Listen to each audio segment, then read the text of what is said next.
एक सच्चा भारतीय कौन है, यानी देशभक्त कौन है, ये भी अब तय होगा सुप्रीम कोर्ट में। राहुल गांधी का मानहानि का मामला, और राहुल गांधी ने भारत जोड़ो यात्रा के दौरान ये कहा था कि 2000 वर्ग किलोमीटर जमीन, भारत की जमीन चीन ने हथिया ली।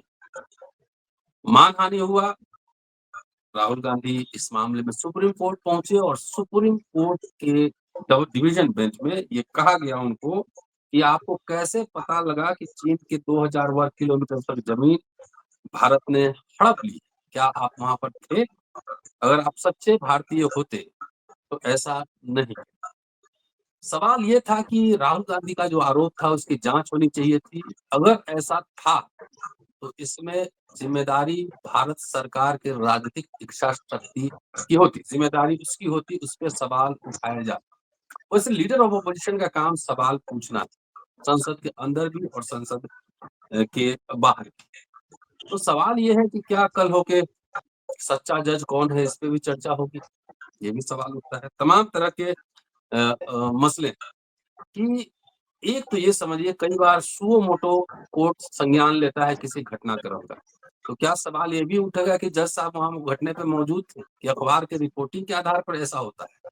तो सोशल मीडिया में बहुत सारी बातें तैर रही हैं, अरुणाचल तक, कहाँ तक चाइना की पहुंच हो चुकी है। लगातार इस पे न्यूज भी आते रहते हैं, लेख भी छपते रहते हैं। आखिर क्या सुप्रीम कोर्ट जो ये वर्डिक्ट है, जो ऑब्जर्वेशन, सॉरी, कहाँ तक जायज है? क्या लीडर ऑफ ऑपोजिशन कहाँ, कब, क्या बोलेंगे, ये भी कोर्ट में ही तय होगा। दोस्तों, रतन लाल बोल रहा हूँ और आप देख रहे हैं अम्बेडकर नाथ। वरिष्ठ पत्रकार, संपादक, सह वकील, एडवोकेट जेपी सिंह साहब मौजूद हैं। उस अंतराल के बाद हम लोग बातचीत कर रहे हैं, सीधे चलते हैं और ये समझने की कोशिश करते हैं कि क्या भारतीय न्यायपालिका राष्ट्रवाद के मोड में है? संविधान के प्रदत्त जो जो व्याख्याएं होती हैं, क्या जजेस को इतिहास, करंट अफेयर्स की जानकारी नहीं होनी चाहिए? कि आखिरकार लद्दाख में जब राहुल गांधी गए थे तो वहां के स्थानीय लोगों से बात की थी, वो वीडियो आप जरूर देखेंगे, सोशल मीडिया पर तैर रहा है वो वीडियो। तो क्या राहुल गांधी को ये कहने का हक नहीं है? क्या ये सुप्रीम कोर्ट का ऑब्जर्वेशन उचित? स्वागत है सर जी। देखिए सर, गंभीर मुद्दा। कोविड के कुछ पहले से ही हमारी न्यायपालिका राष्ट्रवादी मोड में है। कुछ जज बहुत ही राष्ट्रवादी हैं, कुछ जज जो है ज्यादा राष्ट्रवादी होने का दिखावा नहीं करते। कोविड में भी बहुत से आदेश उस समय से भी राष्ट्रवादी मोड में हो रहे थे, और जबकि बार बार चीफ जस्टिस ऑफ इंडिया जो लोग भी हैं, यहाँ तक कि इवन चंद्रचूड़ भी, जिनके बारे में अब काफी कंट्रोवर्सी हो गई, वो भी कहा करते थे कि जो है वो संविधान सर्वोपरि। संजीव खन्ना ने भी कहा कि हमारे लिए संविधान सर्वोपरि है। जस्टिस गवाई चीफ जस्टिस बने तो इन्होंने भी कहा कि हमारे लिए संविधान सर्वोपरि है। और जिन जज साहब लोगों ने सब फैसला दिया है वो भी मौके पर मौके पर यही कहते हैं कि संविधान सर्वोपरि है। बात यहाँ ये नहीं है, बात यहाँ दूर तक की है। बात यहाँ ये है कि मोदी जी भी बार बार कहते रहे कि कांग्रेस ने 70 साल में कुछ नहीं किया। कांग्रेस ने 70 साल में डुबोया, और अभी भी चाहे जो मामला हो उसके लिए घुमा फिरा के जवाहरलाल नेहरू जिम्मेदार हो जाते हैं। अभी जब ऑपरेशन सिंदूर में बहस चल रही थी तो भी जवाहरलाल नेहरू जिम्मेदार हो गए। हम लोग तो ये सब बात नहीं करते, लेकिन आज ये कहना पड़ रहा है कि जो आज ये कांग्रेस के साथ हो रहा है न्यायपालिका में, उसके लिए भी जवाहरलाल नेहरू प्रकारांतर से जिम्मेदार जिम्मेदार हैं। और वो ऐसे हैं कि उन्होंने लिबरल व्यवस्था जो बनाई अपॉइंटमेंट की, जब सरकार अपॉइंट करती थी आपके ये नहीं था, तो उस लिबरल व्यवस्था में तमाम वैचारिक रूप से दूसरे पक्ष से प्रतिबद्ध लोग, संविधान के प्रति नहीं, एक व्यक्तिगत संगठन के प्रति प्रतिबद्ध लोग बुग्गा बन के या खाल ओढ़ के जो है भेड़ की, वो जो है वो शामिल हो गए, जबकि जब उनको खाल उतारने का मौका मिला चेहरे से तो वो भेड़िया दिखाई पड़े। हम लोगों की आदत है कि हम लोग समग्रता से विचार करने के बजाय फेस वैल्यू पर विचार करते हैं।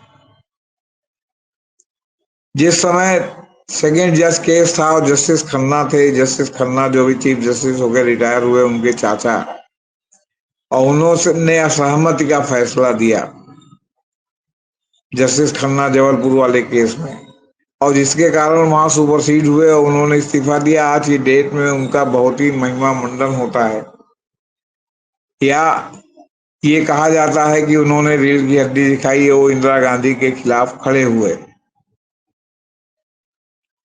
तो इंदिरा गांधी ने जो जयप्रकाश नारायण आंदोलन का मोड़ था, जिसका मुख्य सूत्रधार पर्दे के पीछे आरएसएस था, और जिसमें समाजवादी लोग बिना विचार किए कूद गए थे कि इंदिरा गांधी को हटाने का मौका है, और मधुलिमा से जाट फर्नांडीज, मधु दंडवते तक उसमें कूद गए, जिसका नतीजा हुआ कि इमरजेंसी में आरएसएस पर प्रतिबंध तो लगा ही, आरएसएस के लोग जो गिरफ्तार हुए जनसंघ के, तो उसके साथ वो लोग भी गिरफ्तार हो गए।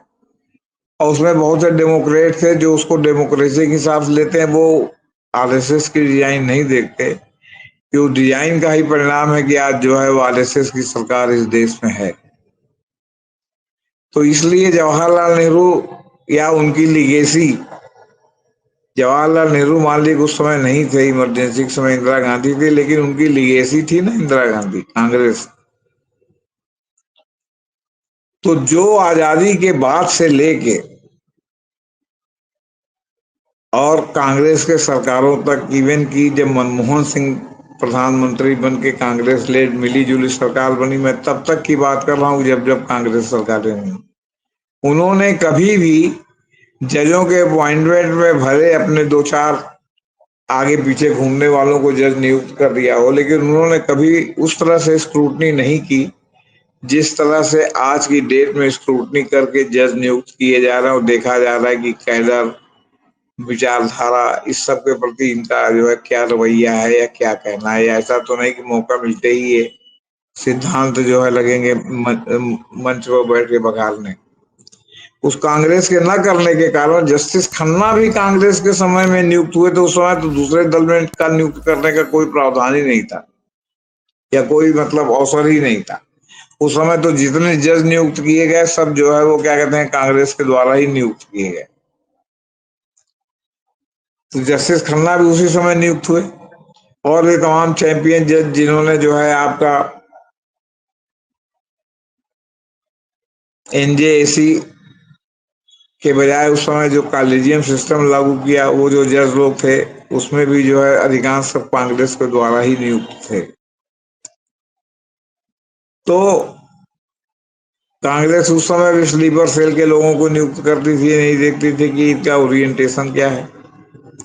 और कांग्रेस ने बीच में भी जो है वो जब सत्ता से बाहर हुई, अटल बिहारी वाजपेयी बने, फिर अटल बिहारी वाजपेयी के बाद जब कांग्रेस ने मिली जुली सरकार बनाई, हंसराज भारद्वाज, कपिल सिब्बल का जमाना आया लॉ मिनिस्टर के रूप में, तो भी कांग्रेस ने तमाम ऐसे जजों को नियुक्त किया जो आज वृक्ष बन करके भाजपा के हितों को संरक्षण दे रहे हैं, संघ के हितों को संरक्षण दे रहे हैं।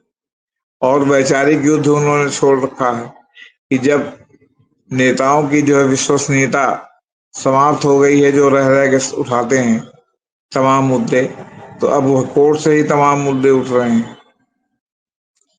अब इसको जानकर आप क्या करेंगे कि जस्टिस दीपांकर दत्ता कांग्रेस के ही राज में फले फूले और जो है आज सुप्रीम कोर्ट के जज, वेस्ट बंगाल सरकार के वो रहे, इनका सीपीएम से भी इनका जो है वो जोड़ा जाता है, तमाम सरकारी पदों पर रहते रहते फिर वहां एडिशनल जज बने, फिर परमानेंट जज बने, फिर जो है वो क्या कहते हैं सीढ़ियां चढ़ते चढ़ते वो आज सुप्रीम कोर्ट पहुंच गए हैं। और आज वो जो है भाजपा के पक्ष में जो है वो क्या कहते हैं बैटिंग करते दिखाई पड़ रहे हैं राष्ट्रवादी मोदी। तो नियुक्त तो किया था कांग्रेस ने ही ना, मियाँ की जूती मियाँ का सर। ये मामला उसी तरह है जैसे पीएमएलए एक्ट जो है वो यूपीए ले आई थी, आर्थिक अपराधियों को पकड़ने के लिए इस सरकार ने उसमें संशोधन करके उसको और मारक बनाया, और मारक बनाने के बाद कांग्रेसी नेताओं को ही एक के बाद एक, और विपक्ष के नेताओं को ही एक के बाद एक विपक्ष को टारगेट करना शुरू कर दिया। तो बात वही हो गई ना, मियाँ की जूती मियाँ का सर। जो पेड़ आपने लगाया, आपने आम समझ के लगाया, वो जो है बबूल से भी खतरनाक पेड़ निकल गया, जंगली बबूल निकल गया, जिसका केवल कांटा जरा सा चुभने से जो है वो लगता है बिच्छी का जो है दर्द पूरे शरीर में जो है मतलब फैल गया। अब जस्टिस मसीह हो या जस्टिस दीपांकर दत्ता हो, जस्टिस मसीह का तो शुद्ध कांग्रेसी बैकग्राउंड है, और जस्टिस दीपांकर दत्ता का तो कांग्रेसी और मार्क्सवादी दोनों भी बैकग्राउंड है। क्या करेंगे आप बताइए। तब ये कांग्रेस ही कर सकती थी। आज की डेट में आपको होता है कि जस्टिस मुरलीधर की नियुक्ति जो है प्रमोशन नहीं हुआ, जस्टिस अकील कुरैशी का नहीं हुआ। इस तरह के तमाम उदाहरण दिए जाते हैं कि इन्होंने जो है वो ये फैसला दिया था, तो इन्होंने ये फैसला दिया था जो बीजेपी सरकार को रास नहीं आया, और उसके परिणाम स्वरूप इन लोगों को दंडित किया गया। लेकिन ये कांग्रेस की सरकार में ही संभव था कि जस्टिस जगमोहन लाल सिन्हा के पुत्र विपिन सिन्हा, जिनको इलाहाबाद हाई कोर्ट में जज नियुक्त किया गया, वो कांग्रेस के रिजीम में उनको नियुक्त किया गया। कांग्रेस का इतना बड़ा दिल है, आप समझ। और मुझे तो मालूम है कि जब हंसराज भारद्वाज लॉ मिनिस्टर थे और ट्रिब्यूनल वगैरह में नियुक्ति हो रही थी, तो इलाहाबाद में ही तमाम जो है वो ट्रिब्यूनल में नियुक्त के अर्ह जो है वो इनकम टैक्स के वकील, और ये उनमें से भी कई लोगों को ये ऑफर था कि वो आगे ज्वाइन कर सकते थे, लेकिन उस ज्वाइन करने की जो शर्तें थी वो उनको नामंजूर थी। वरना उस समय भी ट्रिब्यूनल कांग्रेस का बनाया हुआ होता, और नियुक्त होने वाले जज लोग जो है वो उसमें कई लोग हो सकता था कि वो संघी जो है क्या कहते हैं पृष्ठभूमि और मानसिकता के। तो उसका खामियाजा कौन भुगतेगा? आप ही की जूती। जैसे पीएमएल का आप खामियाजा भुगत रहे हैं, वैसे जो है वो जस्टिस दीपांकर दत्ता और आप ही के बैकग्राउंड के हैं, और आप ही को जो है भाषण दे रहे हैं, वो भी एक बार नहीं, दो दो बार। सावरकर के मामले में भाषण दिया कि वो राष्ट्रीय लीडर हैं, महाराष्ट्र में उनको भगवान की तरफ पूजा जाता है, आपने क्यों ऐसा किया, आपको क्या मालूम है। और फिर आप जो है आइंदा नहीं किसी के बारे में इस तरह की बात कहेंगे, तब हम आपका जो है स्टे करेंगे। तो उसमें भी स्टे इन्होंने किया। वही 22 का जो है वो भारत यात्रा का भाषण था, ये भी 22 का भारत यात्रा का भाषण था कि चीन ने इतनी जमीन हड़प ली। इसमें आपने राष्ट्रीयता का भी सवाल उठा दिया। जस्टिस दीपांकर दत्ता की पीठ थी, उसमें मनमोहन थे, इसमें मसीह थे उनके साथ। मसीह चुपचाप सब सुनते रहे। अब कांग्रेस के ही द्वारा नियुक्त किए जज और कांग्रेस को ही ज्ञान दे रहे हैं, कांग्रेस के ही रिजीम में नियुक्त किए गए जज। और आप किसी की स्टे कराने के लिए गया तो आप लगे उसकी जो है क्या कहते हैं, आप असली भारतीय हो कि नकली भारतीय हो। आप बिहार के एसआईआर की तरह आप लगे इस पर भाषण देने, इसको डिसाइड करने। आप होते कौन है ये कहने वाले कि आप सच्चे भारतीय हो कि नहीं? क्या पैमाना है? तो एक बार आप वहां उदाहरण स्वरूप भी कहते हैं कि जैसे जो है यशवंत वर्मा सच्चे भारतीय नहीं है, इतना नोट उनके मिला है, उस तरह उसी कैटेगरी में आप भी हैं। तो समझते कि भाई आपने अपने लोगों को भी किया। आप उसी में कहते हैं कि जो कटघरे में तलवार लटक रही है शेखर यादव को, शेखर यादव जो है वो सच्चे भारतीय नहीं है। सच्चे भारतीय संविधान के अनुसार सर्वधर्म समभाव को लेकर चलते हैं। ये सब तो आपने कहा नहीं। आपने तो सीधे सीधे उनकी जो है राष्ट्रीयता, उनकी देशभक्ति, सारे पर जो है आपने सवाल उठा दिए। तो अब विपिन सिन्हा का हमने आपको बताया। अब देखिए कांग्रेस में जब कांग्रेस बनी थी, तब से तमाम सांप्रदायिक मानसिकता के लोग, एक सांप्रदायिक मानसिकता होती है और एक सांप्रदायिक दल से जुड़ाव होता है। तो आपका दल से भले न जुड़ाव हो, लेकिन अगर आपकी सांप्रदायिक मानसिकता है तो आप उसी जो है क्या कहते हैं थैली के चट्टे बट्टे। आप किसी वजह से किसी पार्टी के छमनिया मेंबर नहीं बने, लेकिन वैचारिक रूप से तो आप उसी के सपोर्टर हैं, आप उसी के पक्षधर हैं। तो जैसे आज की डेट में भी जब न तब मणिशंकर अय्यर कुछ न कुछ मुखार बिंदु से निकालते हैं, और उसमें फंसती कांग्रेस है, बीजेपी तुरंत उसको ले उठती है। जी। इनके दल में अटल बिहारी वाजपेयी को भले संयुक्त राष्ट्र संघ में कांग्रेस सरकार ने भेजा हो, और अटल बिहारी वाजपेयी का स्टेचर ऐसा था कि जो संघ से ऊपर हो गए थे, और संघ के लोग उनको कहते थे कि ये असली नहीं है नेता, ये मुखौटा है।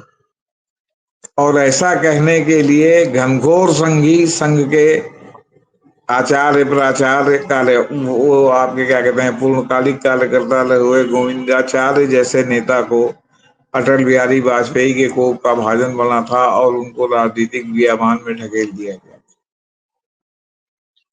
लेकिन और आप बताइए कि जो संघ और को किसको जो है वो क्या कहते हैं, कांग्रेस ने बाहर भेजा और वो गया नहीं गया, न भेजा, केवल अटल बिहारी वाजपेयी ही गए थे। लेकिन यहाँ तो अभी शशि थरूर गए थे, मनीष तिवारी गए थे, सलमान खुर्शीद गए थे, ये सब जो सेकुलरिज्म के चैंपियन, और जाके उन्होंने गए थे, और जाने के बाद उनके जाने से कांग्रेस कितनी जो है मतलब जलील हुई थी। इसके बाद वो अभी तक आए हैं, और कांग्रेस ने उनके खिलाफ कोई कार्रवाई नहीं की है। हंसराज भारद्वाज ने जो रायता फैलाया था न्यायपालिका में, तो कांग्रेस ने हंसराज भारद्वाज के साथ क्या कार्रवाई की, उस रायता को कैसे इन्होंने दूर किया।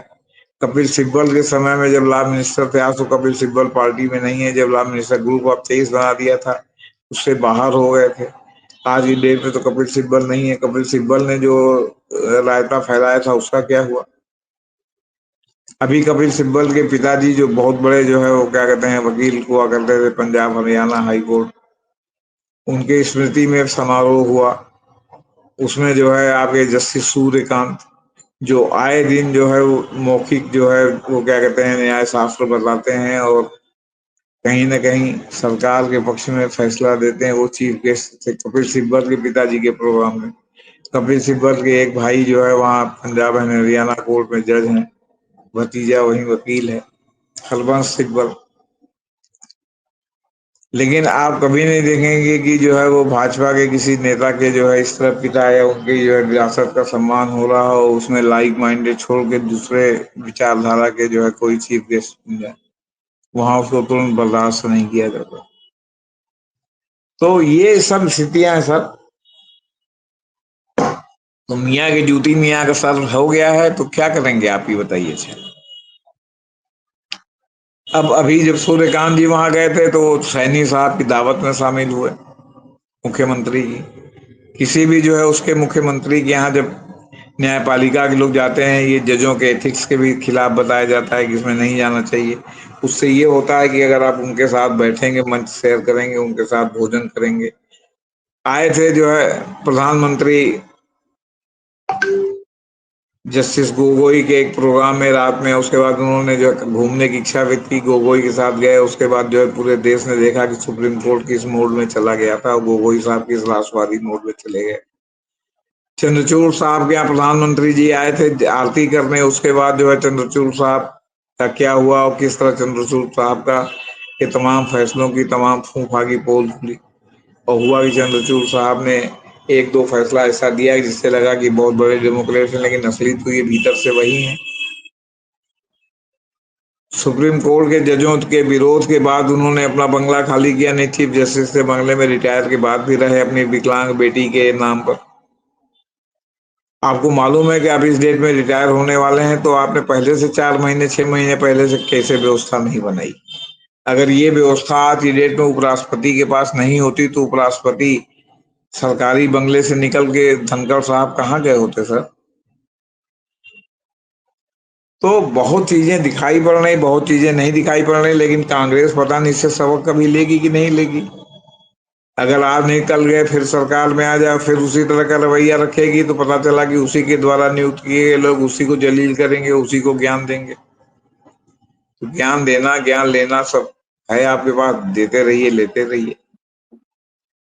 जब आप नहीं सुधरेंगे, जब आप स्लीपर सेल को अपने साथ गलबहियां करके जो है अपने यहाँ बैठाए रहेंगे, और उसके बाद जब आपको सत्ता मिलेगी तो वो भी मलाई चापेंगे, तो वो अपना एजेंडा लागू करेंगे, और आप उसमें जो है मंत्रियों को काम करने की स्वतंत्रता देने के नाम पर आप समझेंगे कि नहीं ये तो सब अच्छी नियुक्ति हो रही है, और बाद में पता चलेगा कि ये तो जो है वो क्या कहते हैं एंगल नियुक्तियां हो गई, एंगल नियुक्तियां हो गई। फिर उसके बाद देश भर में लानत मलामत चले कि जो है वो क्या कहते हैं किसी के लीडर ऑफ अपोजिशन को बोलने पर सुप्रीम कोर्ट बताएगा कि वो क्या बोले नहीं बोले। उन्होंने कहा कि आपने पब्लिक प्लेस पर या सोशल मीडिया पर क्यों बोला, आप संसद में बोलिए, वो बताएंगे कि संसद में हम क्या बोले क्या नहीं बोले।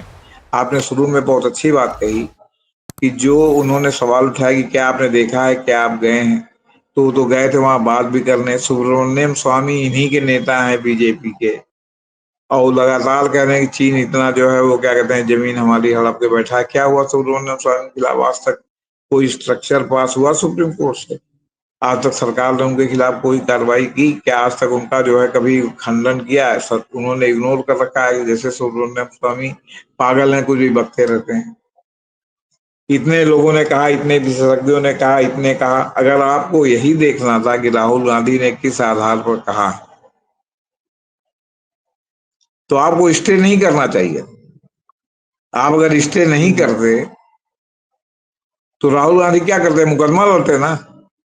अब मुकदमा लड़ते तो उसमें दो ही बातें होती, या तो वो माफी मांगते कि हाँ हमसे गलती हो गई, तो हो जाता कि इन्होंने सब मिथ्या वचन कहा था, और या वो जो है सबूत पेश करते उसी तरह जैसे सावरकर के ग्रैंडसन ने पूना में मुकदमा किया है, और राहुल गांधी वहां डट के खड़े हैं कि आओ। और राहुल गांधी की बातों का जो है सात्विकी सावरकर जो है वो क्या कहते हैं जवाब नहीं दे पा रहे हैं। जो एक और जो है वो वीर सावरकर के जो है कहते हैं कि जो है ग्रैंडसन है, और दूसरी ओर जो है वो उनकी रिश्तेदारी सावरकर की नाथूराम गोडसे भी से भी थी, तो गोडसे की भी विरासत संभाल रहे सात्विकी सावरकर। तो चाहे सावरकर के मामले में जो उन्होंने यूपी वाले जो है इलाहाबाद हाई कोर्ट के खिलाफ स्टे दिया, या इस मामले में भी जो चीन के इसने उसके बारे में स्टे दिया, तो न देते तो राहुल गांधी को तो प्रस्तुत करना पड़ता ना अपने बचाव में सबूत, या माफी मांगते। माफी मांगते तो हो जाता कि भाई ये मिथ्या बोलते रहते हैं, लेकिन अगर सबूत पेश करते तो पूरा देश देखता कि उन्होंने क्या सबूत पेश किया। या आप सुप्रीम कोर्ट में भी स्टे के पहले कहते कि साहब बंद लिफाफे में ही सबूत हमको दीजिए, हम देखना चाहते हैं कि किस आधार पर आपने कहा है, तो आपको भी जो है दो गलतफहमी है या तो दूर हो जाती, या आपकी खुशफहमी दूसरी हो जाती कि जिसमें राहुल गांधी बंद लिफाफे में देखते कि सारी हुजूर माई बाप माई लॉर्ड, मेरे पास कोई सबूत नहीं। तो आप बोले इसी सबूत पर आप जो है आरोप लगा रहे थे, चलिए अब की बार दिया, लेकिन अब आइंदा बिना सबूत के कहेंगे तो ये हो जाएगा। कुछ तो होता। क्यों आपने दोनों बार स्टे क्यों दिया सर? भाई अगर आपकी इतनी ही उनके प्रति जो है आपके विचार खराब हैं कि वो मिथ्या वचन, राष्ट्रीय प्रतीकों, राष्ट्रीय पर्सनालिटीज को जो है अब्यूज करते हैं, गाली देते हैं, उनके खिलाफ गलत परसेप्शन पब्लिक में पैदा करते हैं, तो आपने उनको रिलीफ क्यों दिया? आप कहते कि आप सबूत ले आइए, अपने यहाँ मंगवाते या वहीं कोर्ट में ही मंगवाते कि आप सबूत दीजिए कि जो आपने कहा उसमें क्या सही है क्या गलत, सबूत है कि नहीं है आपके पास। तो एक और आप स्टे भी दे रहे हैं और दूसरे ओर आप दुनिया भर की झाड़ भी लगा रहे हैं। तो झाड़ लगा रहे हैं तो झाड़ जो है वो ला नहीं है ना। आप निर्णय में झाड़ लगा सकते हैं लिखित में, आपको कानून और जो संविधान के अनुसार निर्णय लिखना रहता है, सुनाना रहता है, और जो आप जो कोर्ट में मौखिक टिप्पणियां करते हैं उसके बारे में प्रख्यात वकीलों, इवन प्रशांत भूषण तक का भी कहना था कि ये जो है जो कोर्ट में टिप्पणियां होती हैं ये कानून नहीं है। जस्टिस चंद्रचूड़ ने इसी तरह के एक मामले की सुनवाई के दौरान कहा था कि कोर्ट जो कहता है वो उसका स्टेट ऑफ माइंड है, वो जब तक लिखत पढ़त में ना हो, डायरेक्शन के रूप में ना हो, तब तक वो कानून नहीं है, उसका पूर्ववर्ती कोई प्रभाव नहीं है। अब इन सब होने के बावजूद आप सुप्रीम कोर्ट के जज हैं और आपको जो है वो गौतम बुद्ध की तरह एनलाइटेनमेंट प्राप्त हो गया है, आप किसी को कोई भी ज्ञान दे सकते हैं। अब ये कोर्ट है, एक कोर्ट जो है तलाक के मुकदमे में पति को जमानत देती है, उसमें बेल कंडीशन में रखती है कि आप अपनी पत्नी से पूर्ववत पति पत्नी का संबंध बना के जीवन निर्वाह करेंगे। अब आया सुप्रीम कोर्ट में, सुप्रीम कोर्ट में ये कौन सी शर्त हो? पति पत्नी के बीच में विवाद है, पत्नी की कुछ इच्छा है, पति की कुछ इच्छा है, तलाक का वो तलाक का मामला भी है, तो उसमें जो है आप ये कहने वाले कौन हो रहे कि आप पति पत्नी की तरह जीवन निर्वाह करिए। अब आपके डायरेक्शन में लोग पति पत्नी की तरह रहेंगे, अजब है भाई। आप क्या खाएंगे, आप क्या पिएंगे, आप क्या पहनेंगे, आप किस तरह रहेंगे, आप क्या पढ़ेंगे, सब कोर्ट डिसाइड करेगा। आप क्या बोलेंगे? कम से कम अभिव्यक्ति की स्वतंत्रता का तो सम्मान कीजिए। और फिर अगर हमारी अभिव्यक्ति की स्वतंत्रता में हमने किसी का अपमान किया है तो आप जो है वो क्या कहते हैं, अगले को मानहानि चलाने दीजिए, आप मत दीजिए हमको रिलीफ। हम वहां माफी मांगेंगे या चाहे सबूत पेश करेंगे, हम उसको फेस करेंगे। माफी मांगेंगे तो हो जाएगा कि हम महा झूठे हैं, और सबूत पेश करेंगे तो कोर्ट डिसाइड करेगी कि हमारे सबूत हमारी बात का समर्थन करते हैं कि नहीं। तब वो हमारी जो है सेंसर करेगी, हमको हमारी भर्त्सना करेगी, दंड लगाएगी। तो होगा कि साहब ये बड़ा आगे बढ़ बढ़ के बोल रहे हैं, इनको दंड लगा। प्रधानमंत्री जी जो रोज नीति इतना मिथ्या कथन कहते हैं, उस पर कभी सुप्रीम कोर्ट ने संज्ञान लिया? हेट जरा उस स्पीच और पर, झूठा इतिहास। हाँ, झूठा इतिहास, उस पर भी जरा संज्ञान लीजिए माई लॉर्ड। आप सर्वशक्तिमान हैं, आप कुछ भी कर सकते हैं, आप जरा उस पर भी संज्ञान लीजिए, प्रधानमंत्री जी वाले पर। और संज्ञान लेके देखिए जरा, उसको भी न्याय की कसौटी पर कसिए, या आउट ऑफ दी वे जो है वो क्या कहते हैं जजमेंट के बाहर उनको भी सुनाइए कि आप प्रधानमंत्री हो, कि आपको शर्म नहीं लगती इतना झूठ बोलते हुए? जरा एक बार कहिए तो। पूरा देश देखना चाहता है, लीडर ऑफ अपोजिशन प्रधानमंत्री के पैरेलल है, पैरेलल। अगर वो प्रधानमंत्री नहीं है तो भी इस देश का लीडर ऑफ अपोजिशन है, जिसको जो है वो क्या कहते हैं, जिसकी मान्यता है कि वो आपके पैरेलल है। तो आपके जो पैरेलल है उसको आप सेंसर करेंगे तो आपको क्यों नहीं सेंसर करेंगे? आपके बारे में गलती हो गई, और लीडर ऑफ अपोजिशन है तो वो जो है हलवा घसुआ हो गया, इसको जो मन करे वो कह लीजिए आप। तो ये स्थिति जुडिशरी की सब चल रही। चलिए सर, बहुत बहुत शुक्रिया और बहुत शानदार बातचीत के लिए। और मर्यादा में तो सबको रहना पड़ेगा, चाहे जुडिशरी ही क्यों ना हो। और डिजिटल जमाने में पूरा दुनिया देख रहा है कि जो ऑब्जर्वेशन आते हैं, चाहे जो ऑर्डर आते हैं, वो संविधान प्रदत्त है कि राष्ट्रवादी मोड में है। समीक्षा तो इतिहास सबकी करेगा। शुक्रिया, देखते रहिए अम्बेडकर। Thank you sir.